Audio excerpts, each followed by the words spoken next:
few little buttons here. Go ahead and record this. And all right.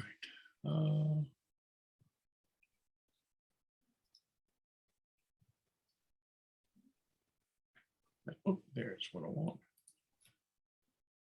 And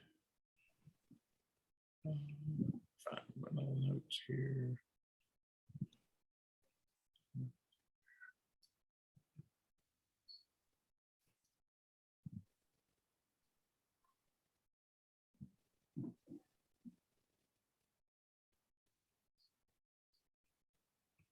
Here we go.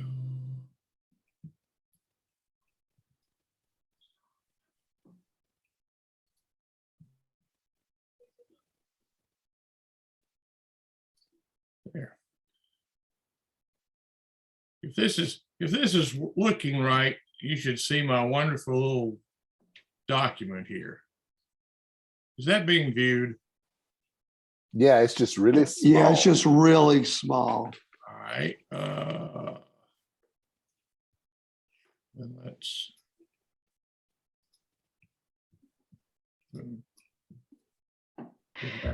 If you go to the bottom right, if you zoom in, it'll make the whole document bigger, I think. Oh, right there.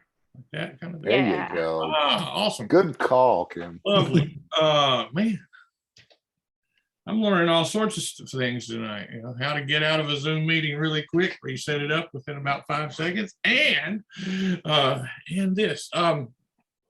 And gosh, Joel and anybody feel free to jump in, but these are just some things that I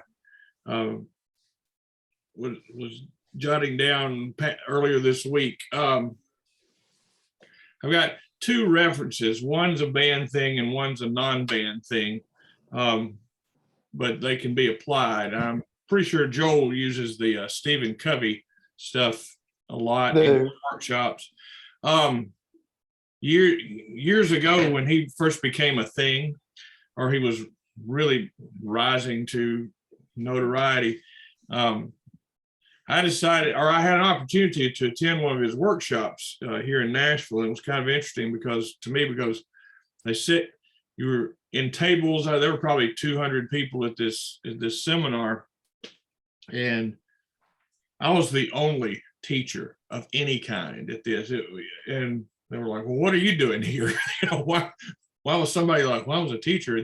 Well, it applies to everything, but if you haven't gotten into that particular book, I highly recommend it just for planning anything, life. But the second one is a little, it's kind of obscure, but I can't even remember who turned me on to it to begin with, called Rehearsing the Band by Johnny Williamson. And he has really some of the Stephen Covey ideas in his layout of how to do a rehearsal or schedule or whatever. Like I put Jeff, up, that is one of my favorite books. so you're familiar with it too. Yeah, Jack was at Central Michigan forever as the band director, and he got all of his friends to write a chapter about how they approached rehearsing the band. Yeah. And it's just phenomenal. Yeah, I read it over and over again. well, yeah, it's applicable at all stages and everything. And I've had a lot of, well, I won't just say even younger band directors, but I'd say, okay, younger than 50 that are unfamiliar with it, and they're like, "Where'd you get this?" It's a great resource, and it really is. It's a book to refer back to continually. At the top of this, I put preparation for CPA, a concert, or the year, or even your career, because even though we're talking about the particular event, I think a lot of these things can be applied to. This is the way I rehearsed for a concert, or prepared for a semester, the year, a 4-year plan for the high school kids, whatever. So and it's all kind of, like I say, based on ideas in these 2 books here. The first thing, when is the event? That's important to know. And for those of us in the Middle Tennessee area, that's coming up really soon. It's the first week, second week of March. I know their deadline for getting what they're going to play is this week. So, it's right on top of some of those guys. Even though that's an obvious thing, maybe you've got to take into consideration when is the thing that I'm wanting to do. We discussed this last week. What are you going to play?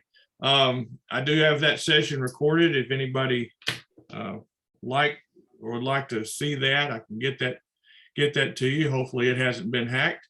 But hopefully you've decided what you're going to play. The next part, and I'm just going to kind of go through these kind of quickly, is to plan your plan. And this is a Stephen Covey thing. What's your end goal? What does it sound like? The performance, what is that going to sound like? But also, don't try to get ready for if the concert's going to be on March the 5th. Don't aim for March the 5th. Go for March the 1st. And try to plan a little bit before. A lot of people have these pre-festival concerts, and that's a good thing. But if you have a pre-concert event 2 days before you go to festival, and you have people in to critique, you're not leaving yourself a whole lot of room to get anything done. David and I were talking about that last week. And I put that post on my Facebook page, and most everybody was very nice. I did have one director contact me. He said, "You realize we haven't seen our kids but 3 days?" I said, "Yes, I realize that. And I realize that next week you have to have your stuff submitted to the association for what you're going to play. So I hope you're not going to wait much longer." So, it's just kind of getting things done. And that's part of the planning process too. But, as you know, when that date is for the event, maybe the concert before, are you going to have people come in and help you work with the group, critique? And again, we were talking about this last week. Get those people lined up now. Don't have the mindset, I'm going to wait until we're ready to have my friend come in and tell me what's wrong. By the time you're ready, it's too late. And I just put this up, and I bet Joel's probably in the same boat. Those of us old retired farts, our schedules do fill up with this event, that event, and I've had some folks contact me, and I've put them in little spots, but there's not a whole lot left on Jeff's calendar in February to get out and help folks out. So, it's not just blowing my own horn, but, book folks ahead of time. Don't wait until everything's ready. I think this next thing is the key, or was for me. Let me get back up here. If you know when that end date is, that concert, where's the halfway point between now and that performance? And in my mind, that was always kind of where we should be able to get through everything. It's not performance ready, but if that performance goal right now is the first part of March, by mid-February, we need to be able to play through all the sections, not where anybody would want to take it to a festival at that point, but to be able to get through it. Now, we've still got a lot of details to work on. There may be, third trumpets or third clarinets that are still fumbling on their parts, but by that halfway point, you want to have some main things blocked out, in my mind, so that you've kind of got a lot of the groundwork laid by that point. And then I take that, well, where's the quarter point? So between now and the halfway spot, well, where's that? That's only a couple weeks out. But by that point, I'm trying to get a lot of the bigger stuff done. Some things, have easy transitions from one section to another. Others are a little bit trickier. Basic concepts of the style of the piece, particular little articulation things. I've introduced those. We're still working on them, but the concepts are out there by the quarter-way point. And then for me, before the now, or like I say, Tuesday of this next week, whenever this is going to be done, I've looked at stuff. I've looked at that score, and I figured out what do I need to rescore? What do I need to rewrite based on the particular group that I've got? Are all the parts covered? I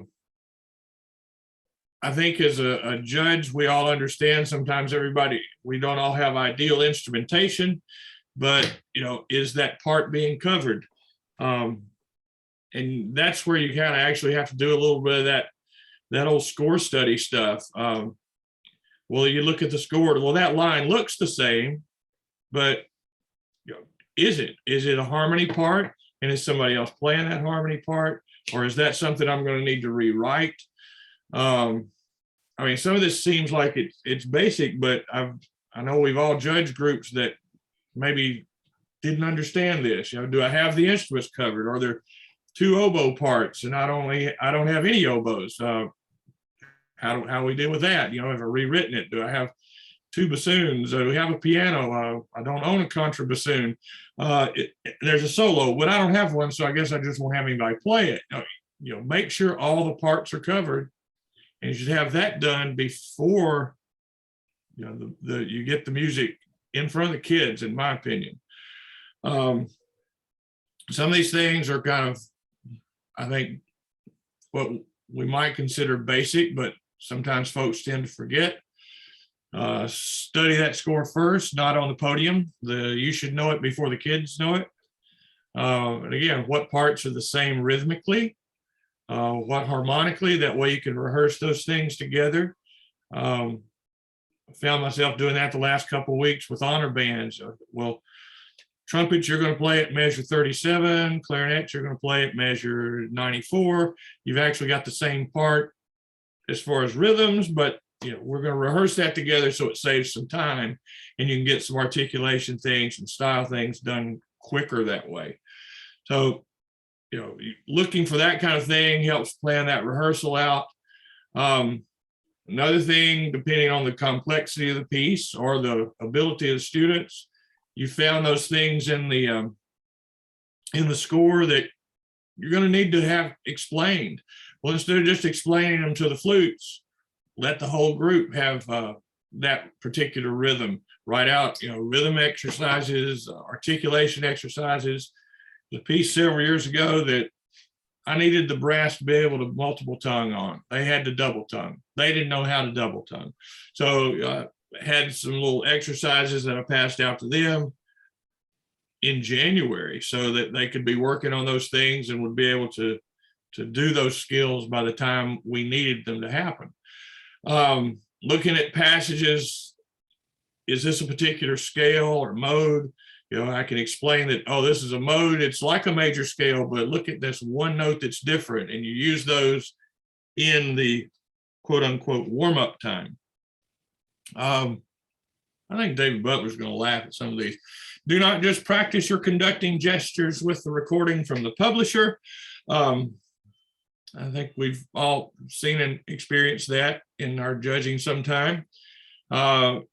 You've got to have that concept of what you want that ensemble to sound like in your head before you get this preconceived notion from listening to such and such university or the Alpaca Civic Band or a bunch of studio players that were paid to play this once. And I've heard several of those recordings, and there are things that are wrong in them. But sometimes people use those as gospel, and there's a lot of those are not prepared with the care to detail, especially in the lower grades. They'll say, well, we're going to record 15 grade 1 and 2 pieces, and we're going to do them in one afternoon, and they just fly through them. So they don't really take a lot of care with nuance. It's just play the ink, next one, play the ink. So, Hey, Jeff. Yes. Yes, you said I was going to laugh. Okay. So one year at the Grand NAI, I'm standing backstage with Chris Izo, if any of you knew him. And Chris did not have much of a filter. But there was a second band on stage with a young band director that obviously was straight out of graduate school. And I forget what they were playing, but the guy just looked glorious, and he was just caught up in the moment, and his conducting was the most beautiful thing on the face of the earth. and the band sounded like death warmed over in the microwave. And Chris elbowed me and goes, "Man, I wish I could hear the band he's hearing right now." I had a student teacher one time that was that way. It was beautiful. And I think he was conducting Tokyo Kosai in his head, but that was not what was happening. And well, that young man is not in music education. That's all. We'll just leave that there. He went on to a middle school after mine, and it was not any better at all. But yeah, that's, I see that a lot of guys got the headphones on, and they're sitting there doing this. It's like, what are you? I'm doing score study. No, you're really not. You're not doing what I consider to be score study. And I'm not saying we have to go through and look at every chord and cadence and passing tone and do a complete harmonic analysis of every little nook and cranny on things that are perhaps a grade 2 piece that we're working on. But let me see, I might need to invite folks in. Let's see. Have a few more. All right, well, they're just gonna have to wait. Joe Mama just entered the waiting room. No. Joe Mama ain't gonna be getting on here. Let's see. Wait for Angie Daddy. Probably a little bit. Hey, let me jump in on that. Yeah, go ahead. Just two things.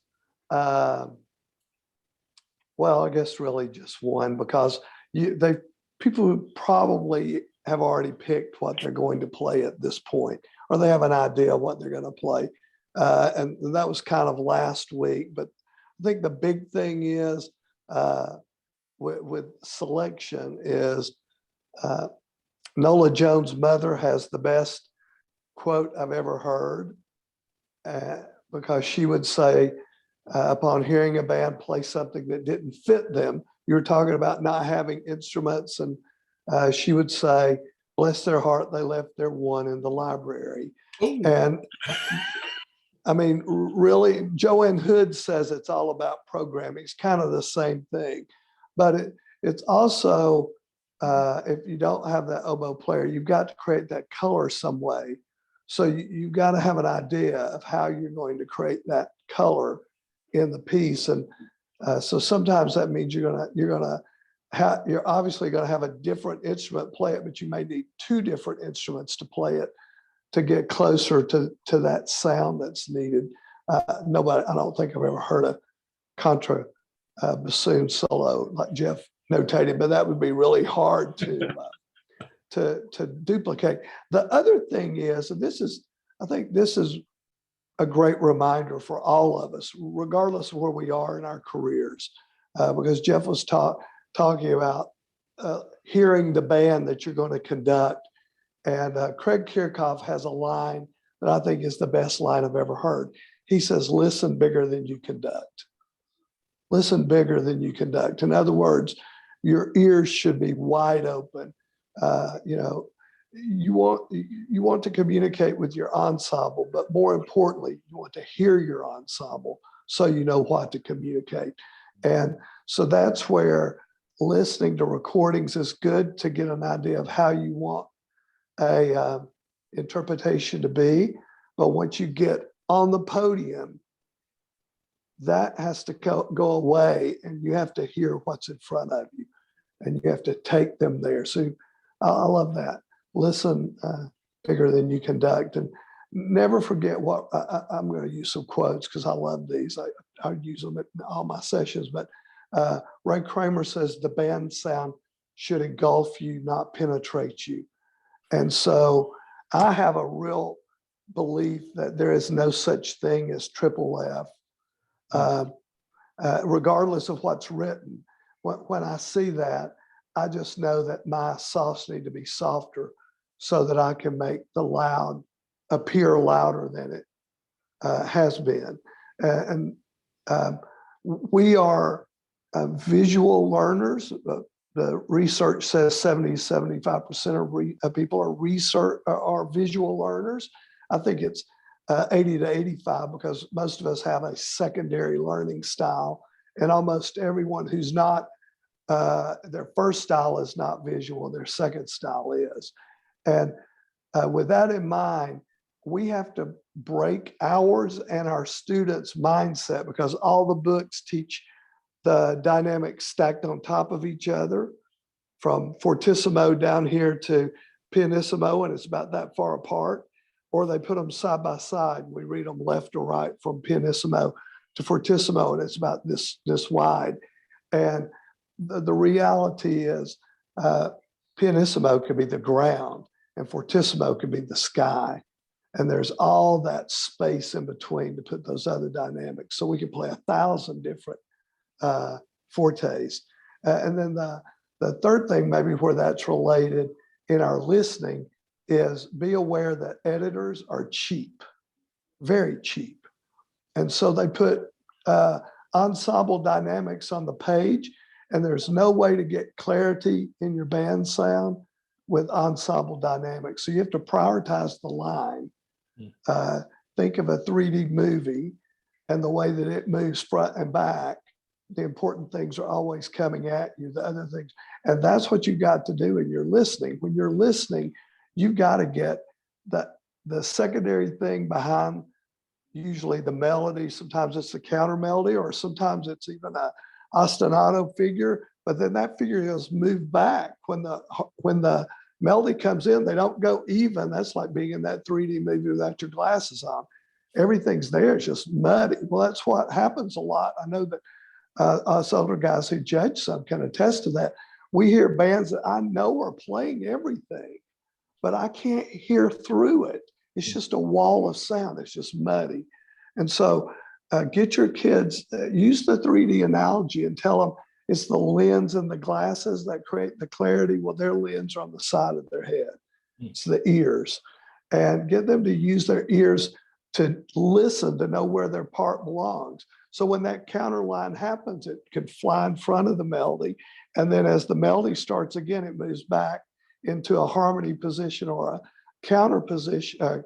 Back here in the second position, get those trills that are just like the decoration on the icing way back here in the back of the sound. Don't let them be up here even with the melody, so that nothing, so we can't hear exactly what we're supposed to hear. So when you're working through that, keep the important thing the important thing. No, but that means that we have to know what the important thing is before we start teaching. So that's what Jeff is talking about with score study. People would laugh at me because sometimes they would say I didn't do a lot of the coloring of lines like a lot of conductors do, but I would have 1, 2, 3, 4, sometimes 5, 6, and I wanted those parts in that dimension of the sound, so that when you heard the band, you heard through the band. You didn't listen to the band. You were able to listen through the band and hear everything that was going on. I could spend a lot of time on that. I think the Mona Lisa, the picture of the Mona Lisa helps us with that concept a little bit. But anyway, I like what you're doing, Jeff. Go ahead. No, that's good, because that all relates to, again, you have to know what you want, not what maybe is on recording. You have to have that concept before you step on the podium, and keep that in your head. And as I've put here, use that idea of what you want things to sound like, and in your planning to develop that weekly, daily lesson plan. And like I say, not those things that, we're not looking for things you're going to turn into your principal, but the practical thing of what am I going to do this week? How do I want it to sound at the end of this week? What do I want to get done by the end of this day? And then how am I going to do it? That you whether you write it down or you just, have some sort of outline, so that you know how you're going to approach that rehearsal that day. And then after every rehearsal, what did I get done? I'm going to have to go back and work on that thing tomorrow because that didn't get as much in depth as I would like. this part I didn't get to at all.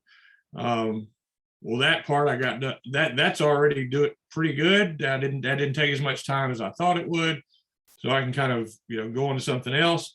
But after every rehearsal, reevaluating and then, coming back in the next week and sort of, retooling the process there.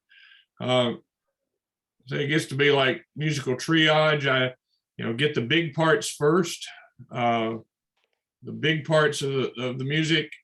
I'm not one that just starts at the beginning and starts to get through it. And you can tell by the rehearsal, well, they haven't spent much time on the last 8 measures because those don't sound very good. As you look through the whole piece, get the big sections, the main sections, and then, well, how do I get from this part to this part? Or rehearse similar thematic material. What needs the most work? What's going to take care of itself just by playing it another time or two? I think that's one of the things I've kind of figured out dealing with community groups sometimes. Like, I don't need to go over that a lot with them because they are adults and they will get it. And it's going to work itself out. Now, this other thing I'm going to need to go over a little bit because it's a little more tricky, but kind of figuring out, like I say, musical triage. What has to be done right now to keep things progressing, and then that's how I structured rehearsals for the day. Warm up / materials for fundamental exercises, things that incorporated the skills that the kids would need to get the music done. And then I try to work on those big things first. And this next little part, I think I've got a link as I scroll down. That if you're working a section that doesn't involve everyone, make sure somebody's got something else to do. The reason I put that up there is I'll never forget one time I was so intent on my wonderful rehearsal plans. After about 2 days, a couple of trombone players came up to me and they said, "Do you realize that other than warming up, we haven't played anything at all the last 2 days?" I'm like, "No, I did not realize that. Thank you for pointing it out," because it just wasn't even on my radar. So, keep in mind that, yeah, the clarinets may need all the work, right, or a lot of work right now, but don't forget about the guys in the back with the other part. Have them do something that will help out. And that's just sort of a rehearsal procedure. This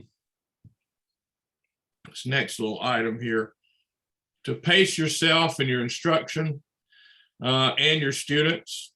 An often overlooked thing is, well, if we just spend more time on it, it's going to get better. And this is a link, and I'll be happy to send this to you, but you can find it on this bulletproofmusician.com. I've been reading their blog for about 10 years.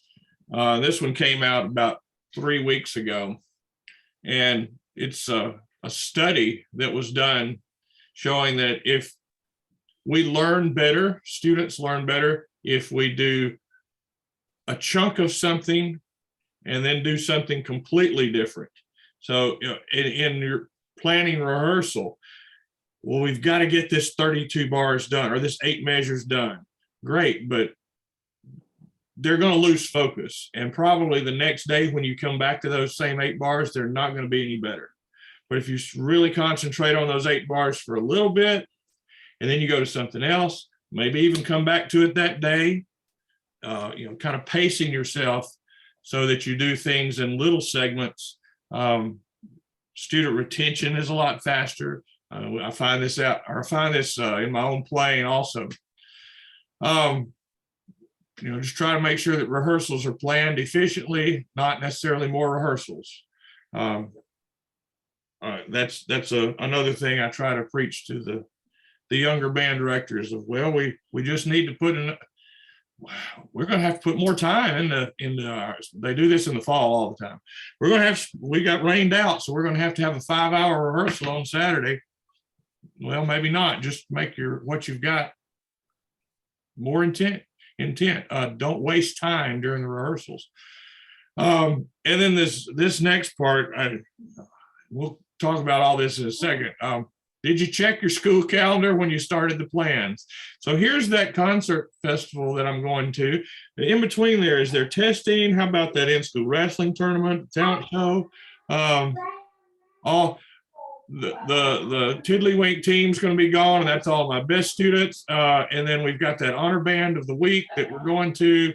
And for those of us from Tennessee, you know you're going to have another snow day or two, maybe. And then there's this COVID thing. So in all of that and making your ideal plan and calendar, leave a little wiggle room for those things as you outline your rehearsal. Yep. Yeah, that's a lot of stuff. And Phil Waters always had at the bottom of his letters, success has a price. How good do you want to be? But there's a lot to it, and it can be overwhelming. But I mean, for me, and get back to some of the rest of you chiming in here, but for me, I always had to have a process or a plan. That's Jeff in just life.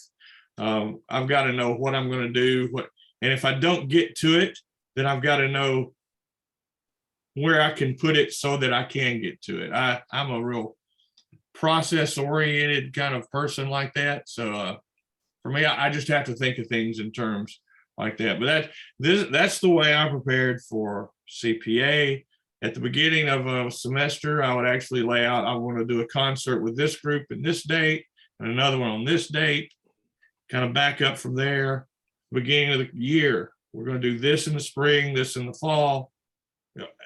And just, I took that into the larger 1 year, even 4 year plans of laying out a curriculum for the students. So now, again, that's just the way I worked, but it really did help me stay somewhat organized in spite of everything else. I'm gonna stop the screen share, and I can make that link available to you in case you didn't get it, but we can do that. So other folks chiming in, questions, comments. Jeff, you're full of crap, whatever you want to say, go. Jeff, I was just going to say, I'm very much like you in the fact that I got to have a plan. There are some guys out there that are very successful with, they start in measure 1 and they slog through the piece, and that's their style. And they may do 8 measures in a rehearsal, but those 8 measures sound really good when they're done. And that's the way they do it. And that's okay. I can't do that. That would drive me insane. Yeah, I can't. But I do like a macro, micro, macro, where I want the kids to get the big picture of the piece and be able to read through it and get through it. And then rehearsals, if you spend more than 10 to 15 minutes on a section of a piece of music, the kids are done. You got to move on. You got to do something different section, different piece, whatever. You got to keep them moving and involved. And again, so your trombones actually play every day. But one of the things that nobody talks about, and it's funny because Zach Williamson and I always compared notes about this, because we had very similar situations where we're pretty much by ourselves doing our own thing. And Zach and I realized when we were talking one year that we did the exact same thing. Every Friday, we sat down and we recorded our band rehearsal.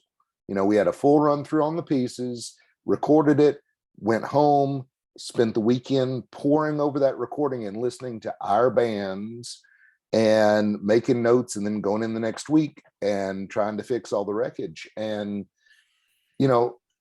that does so much. You've got to hear your band. We get so numb to what goes in our band room that we don't even notice some of the things that are going on because we hear it every day. It just becomes that sound, and we get used to it. But when you sit down and listen to a recording of it, you're like, oh no, maybe I should just. That recording didn't lie.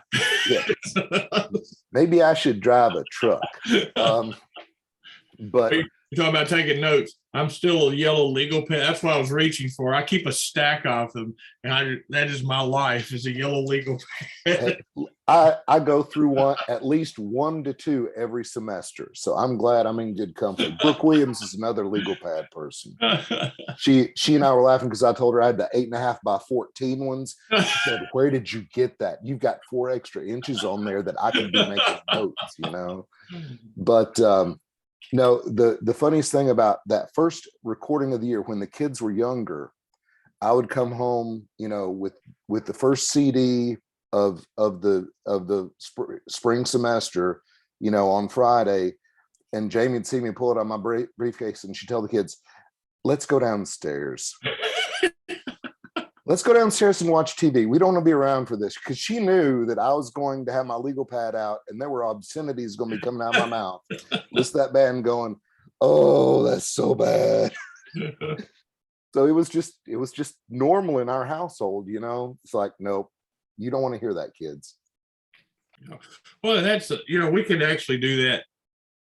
If you can't get somebody, I think now in, if you do have a recording, you know, we've got the ability now to send that to somebody and say, "Hey, you know, can you give this a listen and tell me what you think?" I mean, let's use the technology that we've got to our advantage. You know, I think we've got some things now that we can utilize. But yes, getting somebody in. Yeah, and I think there was a lot more of that back in the old days, that we would go to each other's band rooms and listen, and that was just kind of a thing we did, you know, and then go out afterwards and go through that list of, you're going to need to do this, you're going to need to do this, you know, and there was a lot of that attitude, at least around here with folks. So. Commiseration. Yes. Yeah. We have other any questions, comments? Yeah, I have a question. Kimberly.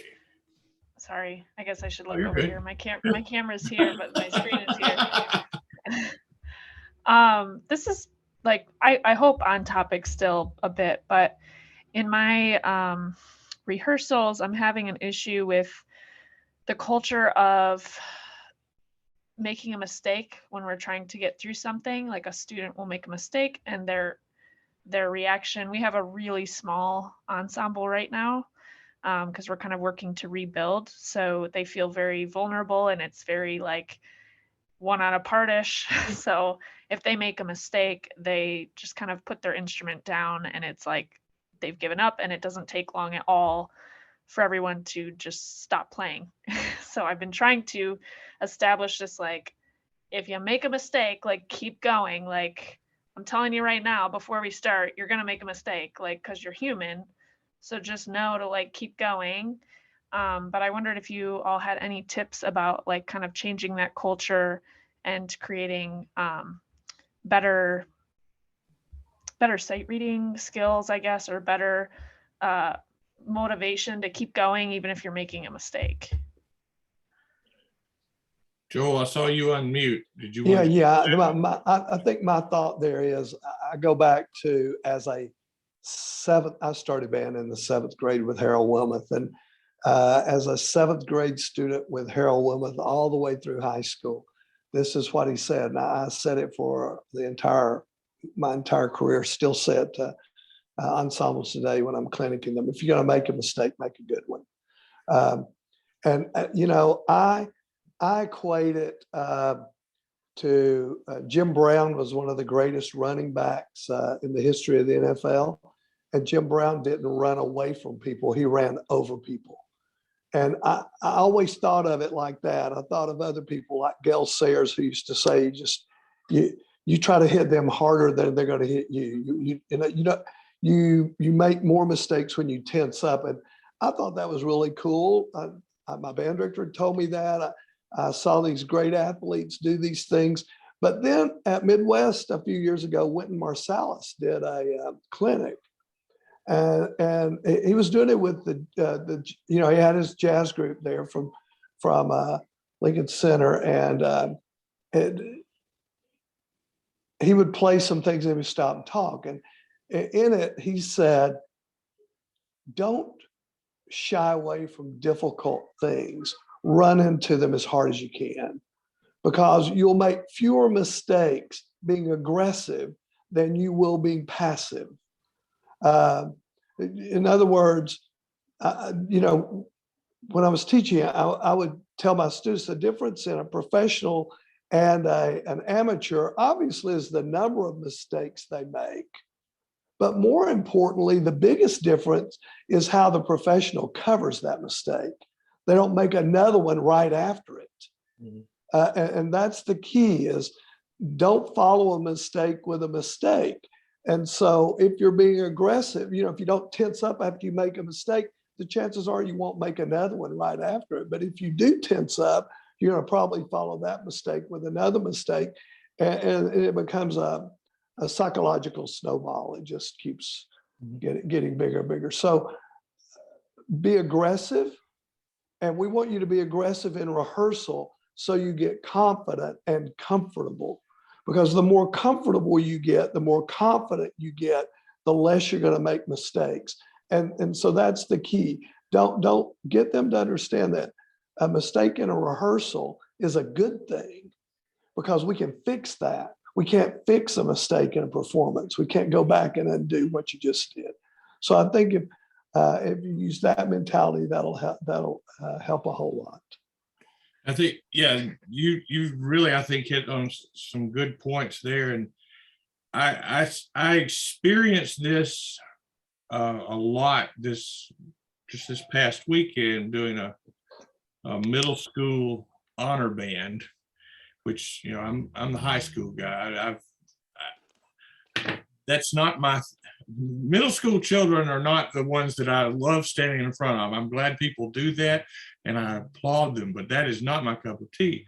But I kind of forget how they would be normally. I mean, these kids had never been in any situation like this before.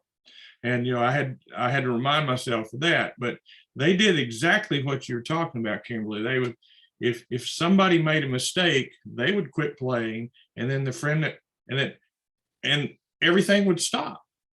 And, we talked a lot about, kind of dovetailing on what Joel was talking about, of we need to rehearse these necessary skills so that you don't have to think about them and they become things that you just do. We're going to go through this scale passage and we're going to rehearse, and maybe something's going to go wrong. And I told all sorts of little stories about, things that I'd done or played in, and the time of it's live music, anything can happen. A French horn player in an orchestra I was playing in one time, they didn't have a railing on the back of the risers, and in the concert suddenly he went over, and we just picked him up, put him back on the thing, and the conductor never stopped. I said, dumb things that are out of our control happen. So you have to really be focused on what you're doing and be able to recover. And a lot of times people in the audience may not even know that something's gone wrong. It's your ability to move on past, like Joel was saying, to move on past that mistake. And that, I think that just is going to take some reassuring of them that any live concert you see, something has gone wrong. You just didn't notice it. That's just the way it is. I don't care what the group is, who it is playing, singing, whatever. Something silly went on at some time, and they know how to cover it. That's what distinguishes a professional from an amateur. They cover their mistakes with a lot more grace than someone else or a younger player might. So, Kim, Jim, one thing you can do as far as go ahead, Dave. No, go ahead. Oh, sorry, Joel. One thing you can do as far as rehearsal strategy is just a lot of what we're talking about with the micro and macro and the specific goals that you've got for that particular rehearsal, you make that one of them as far as, okay, rehearsal A to rehearsal B, we're going to play this without stopping, period. You know, that's our goal for today, is we're going to get through that and no one's going to stop. Doesn't matter if it's good or bad or indifferent. We're, you know, so they know that's important. And that's one of the, as much as getting right notes and rhythms, not stopping is also an important thing. So, you know, you do little chunks, then you put the bigger chunks together and they start feeling pretty good about themselves. But, you know, start with little pieces and making sure they understand that stopping is not an option, that your goal is to not stop, regardless of whether they play B flat or B natural, you know? Yeah. Well, that was always a Horace Beasley thing when I was an undergrad trombone student. And he would say, you've got to get in this pertained to sight reading. He said, too often, you know, we get in the habit of stopping and going back and correcting ourselves. He said, you have to have the mindset that you only get one chance to read this. And you go through it. It doesn't matter if you just mess up everything. You start, you stop, never look back, go on to the next exercise. Don't go back and correct your mistakes. And you don't want to do that all the time, but it was, I think as David was talking about, that's sort of another rehearsal strategy at some point, somewhere in my mind, about that midpoint in rehearsal planning, when they can kind of get from all the sections.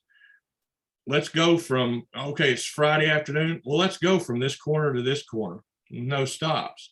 One, it builds their concentration, because that's one of the factors is every time they stop, they get to refocus, because they're not used to concentrating for 3 minutes, 4 minutes, 8 minutes on one thing with all the distractions that come at them. You know, they have the ability to stop. So it sort of helps build those mental muscles to have that endurance to just go right on through. So yeah, that's a thing about midway through I'd start doing is let's go from corner to corner, last thing on rehearsal on Friday this week, and just see if we can make it. And yeah, it builds their chops, and it helps them learn what that continuity feels like, and how okay, yeah, I made a mistake, but I got out of it. So that's another thing maybe. Hey, Jeff, I'm going to jump in because I'm going to have to jump off in a minute because carrying our babysitting our grandchildren, and it's time for them to go to bed, and I don't want to miss that. So, but I loved what David's been talking about with macro, and the best men in the country have been using that mindset for years. And some people think macro. I'm with David. I like to do let everybody be able to hear it, read it, then pull it into smaller groups and detail it, so they start understanding again where their parts fit, and that helps them. And then put it back together. And in the process, and I learned this several years ago. You know, we used to have in Hamilton County, David, probably don't have to have that anymore, but it's probably got a new name now. They change the verbiage all the time in education, but we used to have to have an essential question every day. And so my essential question, it never changed, was on my board, and my students, I used it for years, the same question. And administrators would come in and go, where did you get that? That's the greatest question. I'll go, well, I stole it from someone. That's what we do with everybody. We steal it. But it never changed. And the question was, are we playing on target? Are we playing on target? I like acronyms, and target is an acronym. And so when you're thinking macro, and through your process, when you're thinking about what Jeff says of, we need to be here at a quarter point, because we're really close, probably getting close to that now.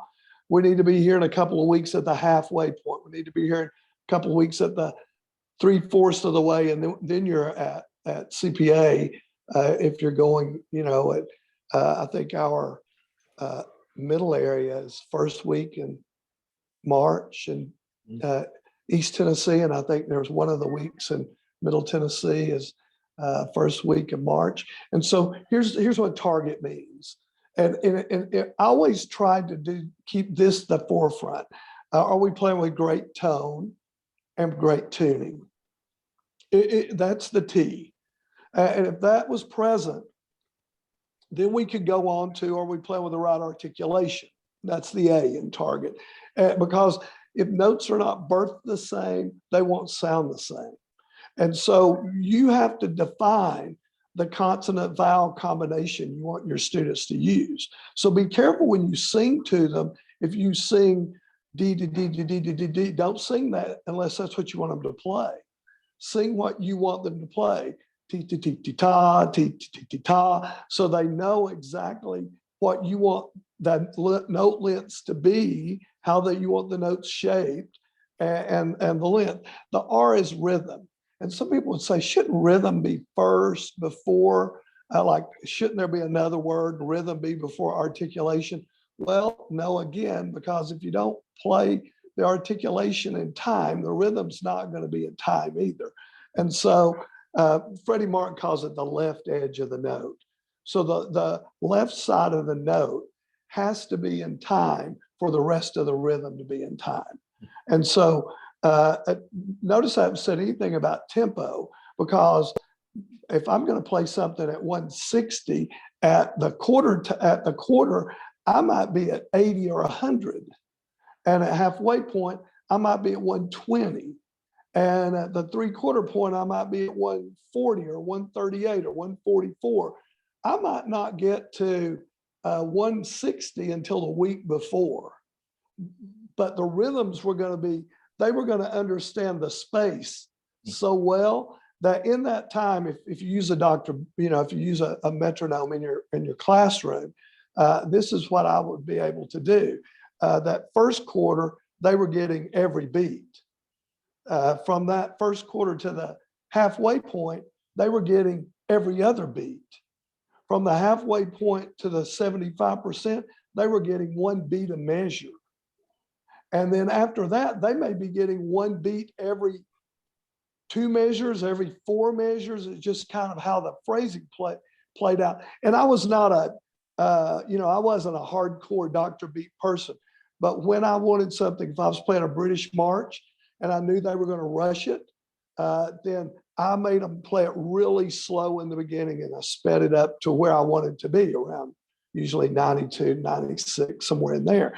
If I was playing a fast step march, then I had to push them a little bit faster to get the tempo up. If I was playing something that I wanted, I never used the Dr. Beat very much in lyrical stuff because I wanted to push and pull it so much. But things that had to be in time, that was important.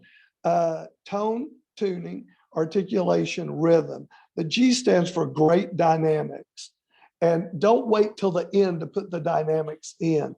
Put them in early and expand them. Let them see that there can be differences and they can grow, like we talked about earlier. The E stands for expression. So dynamics are vertical and expressions horizontal.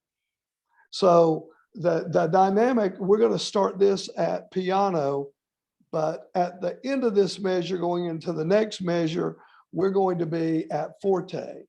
Oh, then we've got to know what that sounds like through that measure, how that growth is going to be. And don't let them, I'm going to use, Craig Kirchhoff again. Another one of his great lines is, bar lines are for math, they're not for music. So don't ever let a crescendo end at the bar line, and don't ever let them take a breath at the bar line unless you think they should. The bar lines are like sketch marks in art. When the artist colors the picture, the sketch mark goes away. They're the composer's sketch marks, but we're the artist. And as we color the pictures, we color the art, the bar lines disappear. They go away. And so you have tone, tuning, you have articulation, rhythm, great dynamics, that's vertical, expression is horizontal, and technique is the last T in target. And some people say, really? Yeah, because nobody cares if you can play the technique, if you got musical. Because no judge has ever said, oh, your band's too musical, but you play out of time. Or, oh, you're playing a little out of tune, but your band is so, your band has great technique. They've never said that before. They might say, you know, that was a little dirty, but my gosh, that phrase was beautiful. Who cares? I mean, again, I'm stealing from Wynton Marsalis. He said it in that same clinic. He said, I don't play every note perfectly, but when I finish a phrase, you know what that phrase was supposed to say.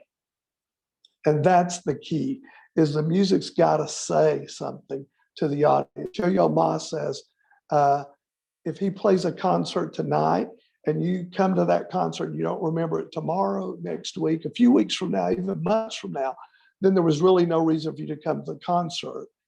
And the reason I like him so much is he says there was really no reason for me to play it, because our music is oral art and people only get to hear it once. So the purpose of CPA is to get us to refine the art to the highest degree we possibly can, so that when the audience is hearing it, they leave remembering it. And the only way they can do that is if it touches them, not here only, not what they hear and what they think, but most importantly, emotional.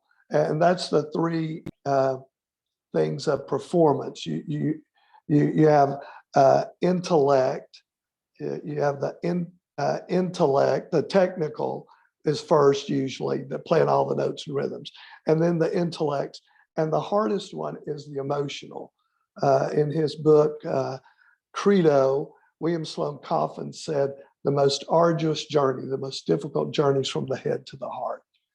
But for the audience to experience the music emotionally, your students have to experience the music emotionally first. So that's why we take our time. We do macro, micro, macro, micro to get them to a point so they can become the music. That's what T.S. Eliot says. He says, we are the music while the music's playing. In other words, we are the art. And so for me, as you're thinking about CPA, think about the technical aspects, but think about the musical, the artistic aspects even more. You got to play with great tone. You got to play in tune. Students have to articulate correctly. The tongue is a valve. It's not a hammer. They've got to play rhythms. They've got to know if those rhythms are supposed to dance or if they're supposed to sing. And really, there's only two things that happen in music. One's there's a song or it's a dance. And then are they going to play with great dynamics? Or are they going to play with great expression? If they do all that, I promise you the technique will happen. It'll kind of take care of itself. So I didn't mean to go on so much like that. But those are things that are super important to me. And when I'm doing a clinic, that's the way that I work with a band. I don't work on the technical things immediately. I work on the expressive things, because if they can start feeling it, they'll want to play it. If they want to play it, they'll figure the technique out. So, yeah, I'm going to play with the grandchildren. You guys, thank you, Jeff, for doing this. Have a great night. Good to see you. Have fun. Yes, thank you. Well, do we have any other comments or questions or anything before we appreciate everybody hanging with us. Rontrell, I'll get with you on how we can send things out last minute this next week. We'll maybe, so that we don't have anything like that happen again. But I'll like I say, I recorded it, so maybe we can get this out to some people that wanted to, but couldn't figure out or couldn't get the word about the switch there at the last minute. Gotcha. But appreciate everybody being with us. All right. Jeff, I just wanted to say that I'm at the end of my career too, but it's nice to have a refresher and hear what the experts have to say. So thank you for doing this, and thanks for inviting us non-Tennesseans. Hey, spread the word up there. Keep some of those Wisconsin people in line, huh? I try my best, but great, man. Good to meet you. All right. I was about to say, what experts? I think he was talking about Joel. Yeah, we're all just trying to figure it out. It doesn't matter how many years you've been doing it. We're still What is it you figuring it call out us, every David? year. David, what do you call David calls ASBDA the blue collar band directors. That's what It's the that's what truth. we are. It really is, and I mean that is a compliment because we earn our living. Well, it's like when I start do a clinic or something. So, I'm not one that comes in and has all those, this. If you do this gimmick, it's going to solve your problem. I'm just no country band director. We just do what we need to do to get it going. And sometimes we got to break off a piece and make it fit. That's the way it goes. And we just hope and pray it works. And you just hold it together there. Hold it together. Listen, All right. everybody have a great week. It's good seeing everyone. Yeah. Good. Mhm. Thank you. All right. All See you right. next week. Okay. Oh, and Austin and Sal too. If you need a professional, the others I think know it, but if you need a professional development certificate, email me at JP. That's my initials, JPBAND, JPBand at bellsouth.net, and I will send you a little blank form to verify that you were here, and if you need the credit thing for it. Fortunately, I'm beyond that point. It's a good place to be at. It's nice to be able, to do things because you want to, not because you have to. Yes. Thanks, Jeff. All right, man. Good to see you. All right. Good night, folks.